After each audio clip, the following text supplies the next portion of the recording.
సాతాను ప్రియులారా మనం చూస్తున్నట్టు యోహాను సువార్త 10:10 రాయబడినట్టు దొంగతనం చేయడానికి, నాశనం చేయడానికి, హత్య చేయడానికి. బట్ హత్య చేసే ఆ ప్రేరేపణ ఇచ్చేది ప్రియులారా బైబిల్ గ్రంథ ప్రకారం ప్రియులారా మనం చూసినట్టే 100% మనం చెప్పవచ్చు అది సాతాను అన్నమాట, దేవుడు కాదు. దేవుడు ప్రియులారా ఎవరిను తండ్రి అయిన దేవుడు యేసుక్రీస్తుని పంపిన కాబట్టి, యేసుక్రీస్తు నా కొరకు మీ కొరకు ప్రాణం పెట్టిన కాబట్టి, దేవుడు ప్రేమ కాబట్టి ప్రియులారా దేవుడు ప్రియులారా చంపమని చెప్పలేదు, దేవుడు చెప్పలేదు. దేవుడు చెప్పారు, ప్రభు స్పష్టంగా చెప్పారు, ఒకవేళ నేను హృదయంలో కోపపాగి ఉంటే క్షమించమని చెప్పామన్నమాట. క్షమించడం నడిపించామన్నమాట. క్షమించాలి అని ప్రభు తండ్రి విధేయం చేస్తున్నారు, మీకు తెలియదు కాబట్టి క్షమించమని నడిపించారు. ప్రాణం తీయమని ప్రభు చెప్పలేదు. ఇప్పుడే అది తప్పు బోధ అనమాట. అది ఎవరికి మేలు చేయలేదన్నమాట. కాబట్టి ప్రియులారా మనం చూసినట్లయితే నరహత్య ప్రియులారా ఈబుల్ స్పిరిట్ స్వలమిని లేదంటే నరహత్య చేస్తున్న వ్యక్తుల యొక్క పరిస్థితి ఏమవుతాయని ప్రియులారా మనం చూసినట్లయితే ప్రకటన గ్రంథము 21:8 మనం ఒకసారి మనం చదువుదాం. ప్రకటన గ్రంథము 21:8 ప్రియులారా మనం చూసినట్లయితే ఈబుల్ స్పిరిట్ స్వలమిని నరహత్య చేసే వ్యక్తుల యొక్క పరిస్థితి ఏమవుతాయని బైబిల్ గ్రంథం మనకు స్పష్టంగా నేర్పిస్తుంది. పిరికి వారును, అవిశ్వాసులను, అసహ్యులను, నరహంతకులను, వ్యభిచారులను, మంత్రికులను, విగ్రహారాధకులను, అబద్ధికులందరూ అగ్నిగంధకములతో మండు గుండములో పాలు పొందుదురు. ఇది రెండవ మరణము. కాబట్టి ఇప్పుడు రెండవ మరణం. కాబట్టి మనం చూస్తున్నట్లయితే వారందరూ బైబిల్ గ్రంథం ప్రియులారా స్పష్టంగా నేర్పిస్తుంది, వారు అగ్నిలో వారు ఆత్మ వెళ్ళొద్దు అనమాట, పరలోకములో కాదు. ఇప్పుడు ప్రియులారా ఒకరు హతసాక్షిగా మార్చబడినప్పుడు కూడా రక్తం, హాబేలు ఒక రక్తం బైబిల్ గ్రంథంలో రాయబడింది, కయను హాబేలును చంపేశాం. తర్వాత ప్రియులారా మనం చూసినట్లయితే హాబేలు ఒక రక్తం దేవునితో మొరబెట్టామన్నమాట. అది మాత్రం కాకుండా ఆ చంపిన కయన్ ప్రియులారా మనం చూసినట్లయితే శాపం, దేవుని యొక్క శాపం తన మీద వచ్చింది అనమాట. తర్వాత వారు స్థిరంగా ఉండలేరు. ఇప్పుడు ఎవరైతే ఇద్దరును చంపడానికి సాతాను ఆలోచన ఇస్తాడు, కానీ అది మనం రిసీవ్ చేయవద్దు.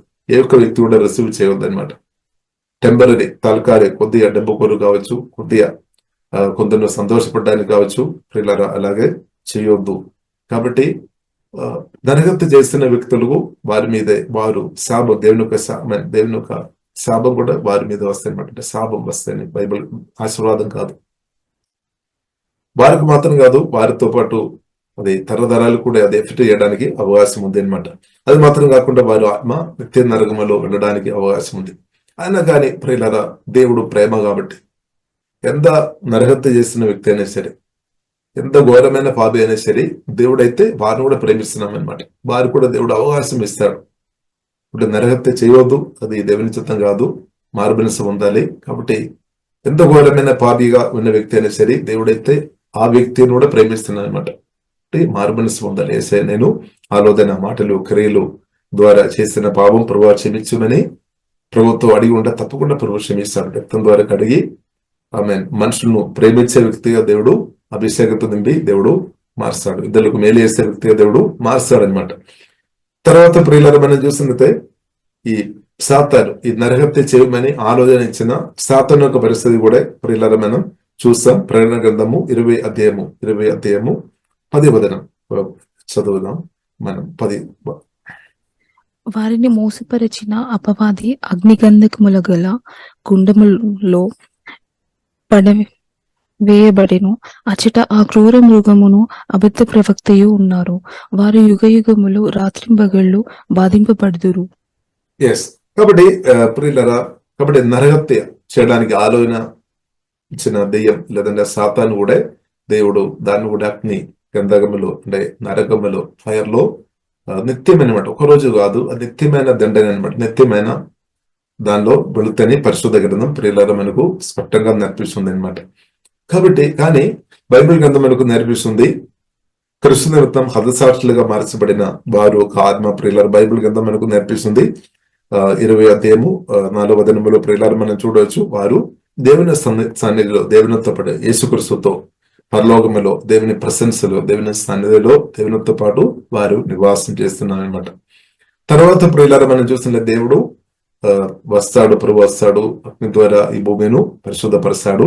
ఇలాగే నూతన ఆకాశం, నూతన భూమి దేవుడు సృష్టించి ఆ నూతన ఆకాశం, నూతన భూమిలో బాప్టిజం ఇచ్చిన యోహాను గాని, స్టెఫాను గాని, యాకోబు, హస్తసాక్షి మార్చబడిన యాకోబు గాని, క్రిస్తు మొత్తం ఎవరైతే క్రిస్తు కొరకు నిలబడిన వారు, యేసు రక్తం ద్వారా పాపక్షమానం పొందిన వారు, కడగబడిన వారు, వారందరూ కూడా దేవుడు నూతన ఆకాశం, నూతన భూమికి దేవుడు తీసుకొని వస్తాడనమాట. ప్రత్యేకంగా ఎత్తబడిన సంఘం.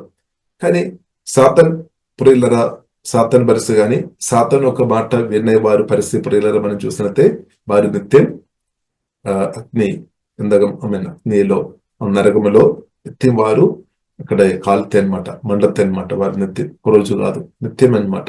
అదే రెండవ మరణం అనమాట.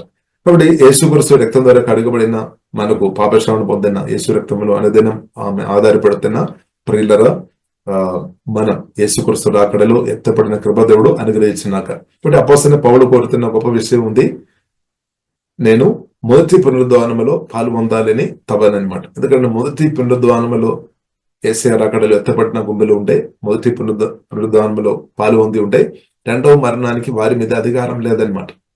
కాబట్టి ప్రియులారా మనం అర్థం చేసుకోవాలి ఏం జరుగుతుంది. కాబట్టి క్రిస్తు కొరకు నిలబడినప్పుడు బైబిల్ గ్రంథం ఇంకొక మాట కూడా చదువుదాం.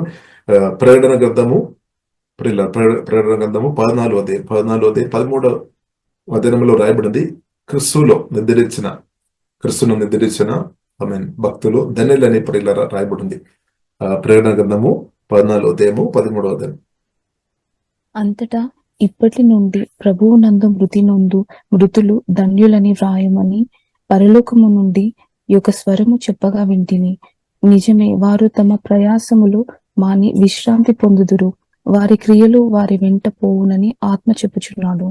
ఆమేన్. కాబట్టి ఇప్పుడు ఇలా క్రిస్తు కొరకు నిలబడి సాక్షిగా మార్చబడిన గాని, కాబట్టి అది దేవుని చేతుల్లో ఉంది అనమాట. అందరూ అలాగే మార్చబడాలి కాదు కానీ దేవుని చేతుల్లో ఉంది అనమాట. సరే, క్రిస్తు గారు శ్రమ పొందిన అనుభవాలు బ్రతున్న వారు ఉన్నారు. నిందలు, అవమానాలు, కష్ట నష్టాలు, తిరస్కరించబడుతున్న స్థాయిలో ఉన్నవారు కూడా చాలా మంది ఉన్నారు. క్రిస్తు కొరకు నిలబడిన కాబట్టి ప్రేమ దొరకలేని స్థాయిలో ఉన్నవారు. ఇప్పుడు అలాంటి ఉన్న వారికి అందరికి బైబిల్ గ్రంథం ప్రియులారా మనకు నేర్పిస్తున్న గొప్ప రివార్డు జీవంగా దేవుడు అనుగ్రహిస్తాడు.